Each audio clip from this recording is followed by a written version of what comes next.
Olá, meus irmãos. Quero saudá-los com a graça e a paz do Senhor Jesus. Amém? A lição da Escola Bíblica Dominical de hoje é a lição de número 8. Ela está baseada na segunda carta de Pedro, capítulo 3, verso 8 e 18. E ela tem como título Espiritualidade Saudável. E o autor desta lição é o pastor Hudson Galdino da Silva. Nós vamos iniciar e a referência aos textos vamos fazer enquanto estivermos apresentando aqui o estudo que foi produzido pelo pastor Hudson Galdino da Silva. Né? A abordagem, como os irmãos já sabem, né, está relacionada com a pandemia, né? Esse tempo de pandemia que nós estamos vivendo, os problemas que o vírus tem causado, né? As dificuldades que a gente tem enfrentado, as mudanças que ocorreram nesse tempo e a gente está se adaptando ainda a esta realidade causada pela pandemia. E as lições do trimestre, mais uma vez fazendo referência, né, estão voltadas para esse período, esse momento que a gente está vivendo de isolamento social, afastamento em função do vírus. Então, o que ele apresenta como espiritualidade saudável, né, é fazer aqui um paralelo com esse tempo da pandemia, ao mesmo tempo em que a gente aprofunda a nossa convivência, o nosso relacionamento com Deus, né? Procurando entender a vontade de Deus para esse tempo. Não é? E ele diz assim, ó, Deus quer que tenhamos uma vida saudável, independente das circunstâncias. É o que nos propomos a pensar no estudo desta lição. O que é vida espiritual saudável, né? E ele começa já respondendo a esta pergunta no primeiro ponto, quando ele diz que vida espiritual saudável ou espiritualidade saudável é aquela que vive a temporalidade sem perder o entendimento de que quem nos dirige não é limitado pelo tempo, que é o Senhor, né?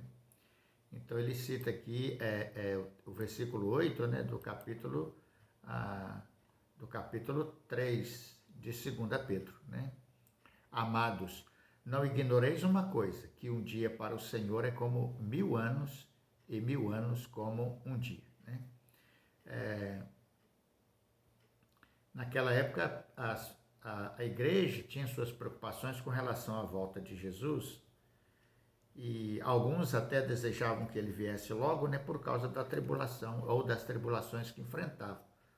Como é do conhecimento dos irmãos, muitos dos irmãos do passado foram mortos por causa da sua fé em Cristo Jesus. No tempo do apóstolo Pedro, muitos deles tiveram que abandonar suas residências, né? Mudar de cidade, abandonar seus empregos, né? Outros passaram privações, passaram fome, por vários fatores, né? Então, todas as situações que provocaram sofrimento naquela agonia fazia com que a igreja almejasse a volta do Senhor Jesus na esperança de que aquele tempo de sofrimento viesse a acabar. Hoje a gente já está 5 meses convivendo com o vírus, né?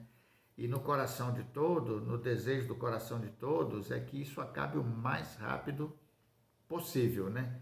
Mas quem é o Senhor do tempo é Deus. Nós não somos senhores do tempo, nós não controlamos o tempo. Então aquela ansiedade estava trazendo problemas para os irmãos daquela época, como traz problemas para todos nós nos dias atuais. Daí o versículo 8, né? Amados, não ignoreis uma coisa, que um dia para o Senhor é como 1000 anos e 1000 anos como um dia. Então, o autor diz assim, o tema de Pedro era quando Jesus voltaria. Pedro queria que eles entendessem de forma especial como tratar e lidar com o tempo. A igreja naquela época, muita gente vivia, né, a agonia de lidar com o tempo e com as promessas, né, daquela época. Mas ele chama atenção para aquilo que é a palavra de Deus especificamente, né? Aquilo que Deus promete e aquilo que Deus se propõe a fazer. Então, ele não determina, ele não limita o tempo, né? Ele pode fazer a qualquer momento. E nesse período de espera, podemos passar por algumas tribulações, por algumas lutas, por algumas dificuldades. Pedro faz uso do ensino do Salmo 90, verso 4, porque 1000 anos são os teus olhos como o dia de ontem que passou e como a vigília da noite. Quando lidamos com os propósitos de Deus, a questão de tempo é indiferente. Era isso que Pedro estava ensinando. Nossa vida precisa estar bem sincronizada com o sentido de tempo. O tempo incorpora valores porque nos faz pensar, refletir e decidir. As decisões são resultados de cada momento que vivemos. É preciso ter uma compreensão do que seja o nosso tempo e o tempo de Deus. Então é preciso ter paciência, né? O nosso tempo não é o mesmo tempo de Deus, né? E é só com muita resignação espiritual que a gente espera a realização do tempo do Senhor, com confiança e com fé, né? Fomos surpreendidos pela pandemia, diz o nosso autor, mas Deus nunca é surpreendido. Ele é o Senhor de tudo e de todos. Tudo está sob seu domínio, força, autoridade e poder. Especula-se sobre quanto tempo vai durar a pandemia, mas para Deus não faz diferença se foi ontem e se é hoje ou se será amanhã. As situações e circunstâncias da vida não devem nos fazer parar, estacionar nas preocupações deste tempo presente. Podemos até perder o controle de algumas situações em nossa vida, mas Deus nunca perde o controle do tempo e de nossa vida. Por isto que compreender o tempo de Deus renova a nossa esperança. Esse é o primeiro tópico dele. Na pergunta o que é espiritualidade saudável, no ponto 2 ele diz, a espiritualidade saudável compreende que o tempo do cumprimento das promessas de Deus tem como base a sua longanimidade. Aí ele cita o versículo 9 do capítulo 3 de 2 Pedro, né? O Senhor não retarda a sua promessa, ainda que alguns a tempo tardia, mas é longânimo para conosco, não querendo que alguns se percam, senão que todos venham a arrepender-se, né? Pedro então trata do tema falando sobre a longanimidade divina. A promessa da volta de Jesus não era uma promessa individual, nem para um povo, nem para algumas pessoas. O que para alguns cristãos era uma promessa demorada, para Pedro era um tempo da longanimidade de Deus. Deus é longânimo, né? Quando é que Jesus vai voltar? Mediante o sofrimento, muita gente faz essa pergunta, né? Mediante as lutas, as dificuldades, ele deseja a volta de Cristo. Mas Pedro está dizendo que Deus ainda não cumpriu o seu tempo por causa da sua longanimidade com aqueles que ainda não se converteram. Então, para quem já é um crente convertido, qualquer hora da volta de Jesus é boa, é bom, é um tempo bom, porque ele já está salvo por Cristo Jesus. Mas não adianta estar salvo se não tenta ganhar outro, se não se esforça para tornar o evangelho conhecido a todas as pessoas. Enquanto o evangelho não for pregado a todas as pessoas, Jesus não virá. Então, quem almeja a volta de Jesus o mais rápido possível, precisa também se dedicar com mais afinco à evangelização, ao trabalho missionário, né? À pregação do evangelho, para que as pessoas possam conhecer no todo a palavra de Deus. E aí elas decidem se vão se converter ou não. Mas o evangelho é pregado. Então, Pedro está querendo dizer que, embora haja promessas, as pessoas queiram promessas pessoais, promessas individuais, né? Promessas para a igreja, todavia Deus está concentrado num ponto, que é a salvação de tornar o evangelho conhecido a todas as pessoas para salvar todos aqueles que vierem a nele crer. E muitos ainda não creram, né? E por isso que ainda não veio o tempo de Deus, a paciência de Deus. Deus está aguardando, esperando que a igreja desenvolva o seu trabalho. Então, nesse tempo de pandemia, né, muita gente diz, ao fim dos tempos, Jesus está voltando. Mas pode ser que não tenha nada a ver uma coisa com a outra, porque o evangelho precisa ser pregado no mundo inteiro. E enquanto não for pregado, o fim não virá. Nosso autor diz assim, lidar e se situar com as promessas de Deus é um desafio para a vida saudável, né? A promessa de Deus é de salvação de todo aquele que nele crê.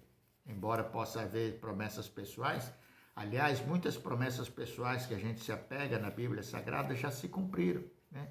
Na vida de homens e mulheres do passado. E elas estão registradas na Bíblia para servir a nós como exemplo, né? Exemplo de obediência deles que nós precisamos imitar. As promessas são sempre voltada para a nação, para o povo do Senhor, né? E para aqueles que obedecem aos seus ensinamentos. Então, essas promessas, muitas delas se cumpriram, algumas ainda se cumprirão, mas o pensamento de Pedro está na pregação do Evangelho, está no desafio de anunciar Jesus Cristo como Salvador do mundo.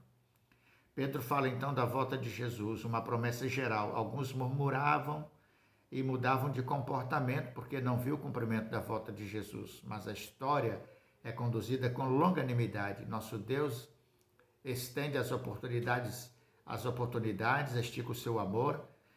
Vida saudável compreende que mesmo quando queremos ver um resultado imediato, não podemos esquecer que em todo tempo Deus age com longanimidade ou com paciência.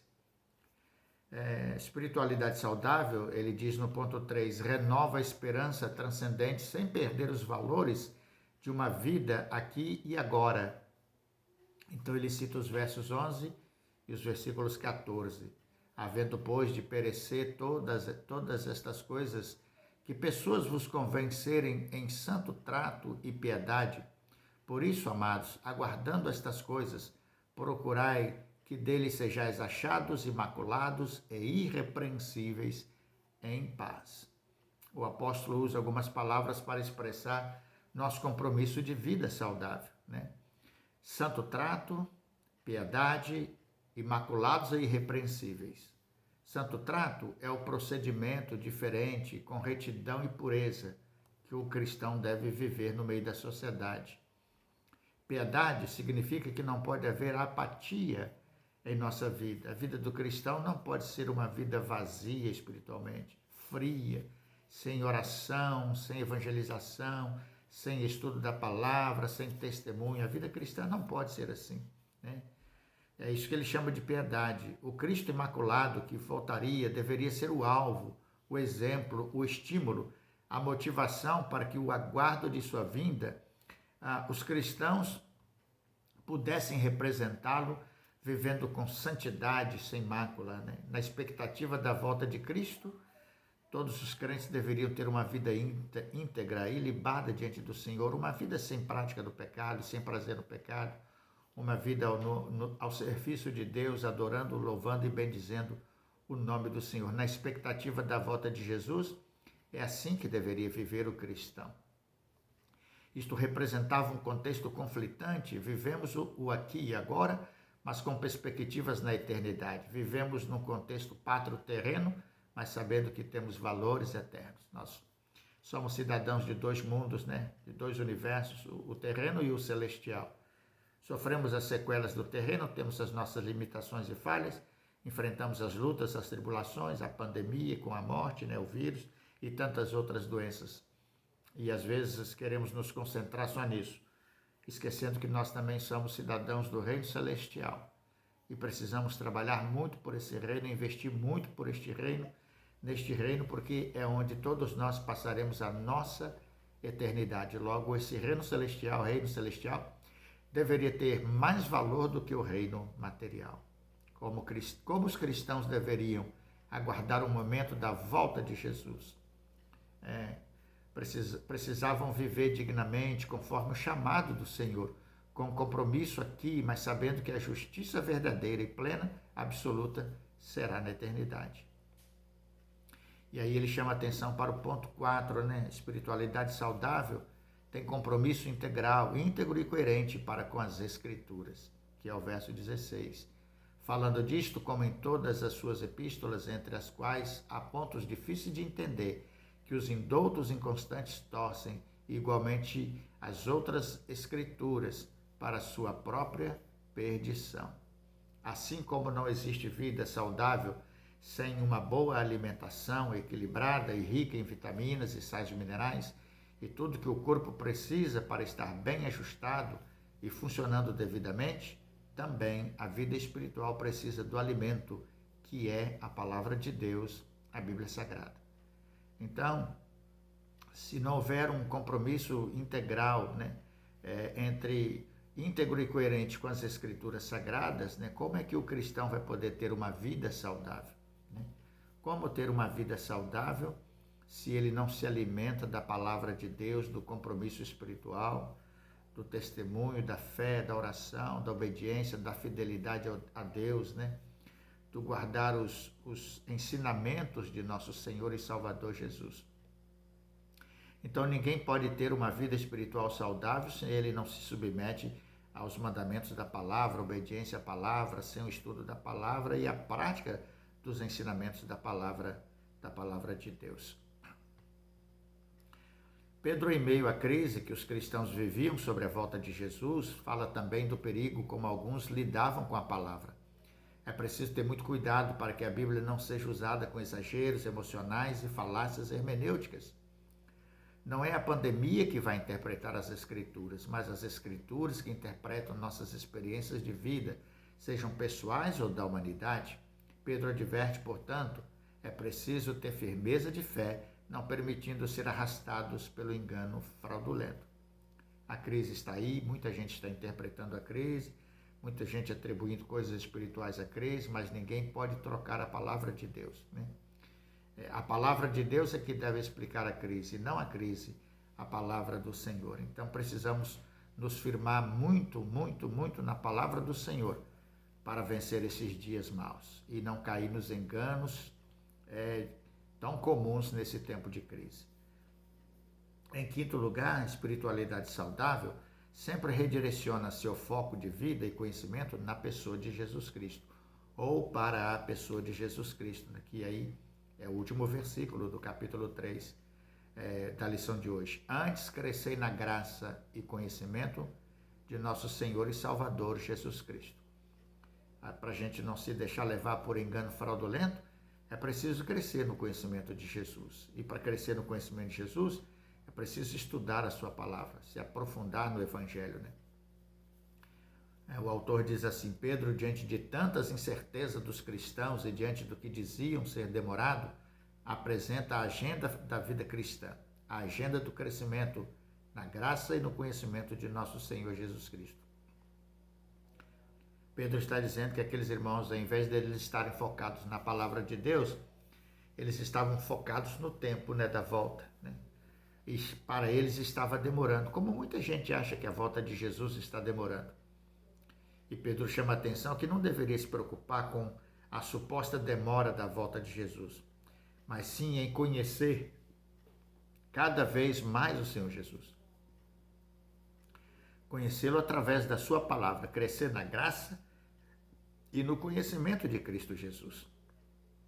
É para isto que ele chama a atenção, né? Pedro menciona duas questões básicas, graça e Jesus. Enquanto as coisas não se cumprem, continuamos recebendo o cuidado gracioso de Deus.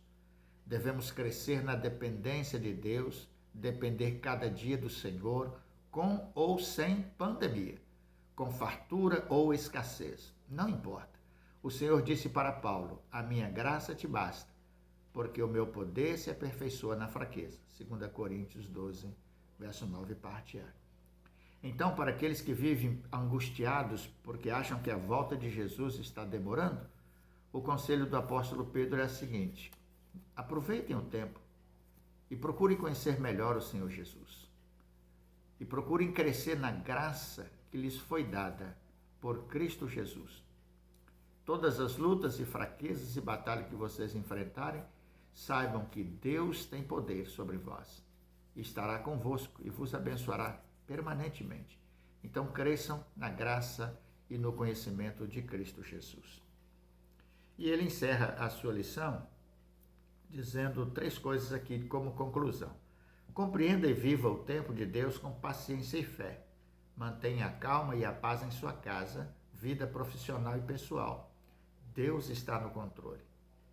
Nossa esperança na eternidade não pode diminuir nosso compromisso com os valores do reino de Deus. Não murmure, mas compartilhe fé, coragem, confiança, resignação, esperança. 3. Dedique mais de seu tempo à oração e à leitura da palavra de Deus. Assim fazendo, você vai viver o pós-pandemia como um crente mais forte, mais firme e cheio da graça e do conhecimento de Jesus Cristo. Esta é a lição desta manhã, meus amados irmãos. Lição de número 8, Espiritualidade Saudável. Autor, Pastor Hudson Galdino da Silva. e que Deus nos abençoe. Amém?